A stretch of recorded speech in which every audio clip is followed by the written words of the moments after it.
नदी के किनारे एक बड़ा सा जामुन का पेड़ था। उस पेड़ पर एक बंदर रहता था। नीचे नदी में एक मगरमच्छ अपनी बीवी के साथ रहता था। धीरे धीरे मगरमच्छ और बंदर में दोस्ती हो गई। बंदर मगरमच्छ को पेड़ से तोड़कर जामुन खिलाता था। एक बार मगरमच्छ अपनी बीवी के लिए जामुन ले गया। जामुन खाने के बाद मगरमच्छ की बीवी ने सोचा कि जब जामुन इतने मीठे हैं तो इन जामुनों को रोज खाने वाले बंदर का कलेजा कितना मीठा होगा। उसने मगरमच्छ से कहा कि मैं बंदर का कलेजा खाना चाहती हूँ।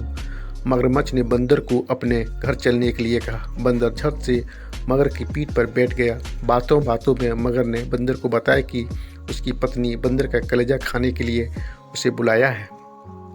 इस पर बंदर ने कहा कि दोस्त, ऐसी बात तो तुझे पहले ही बतानी थी। हम बंदर अपने कलेजा पेड़ पर ही रखते हैं। अगर तुम्हें मेरा कलेजा खाना है तो मुझे वापस ले जाना होगा। मैं पेड़ से अपना कलेजा लेकर फिर तुम्हारे पीठ पर सवार हो जाऊंगा।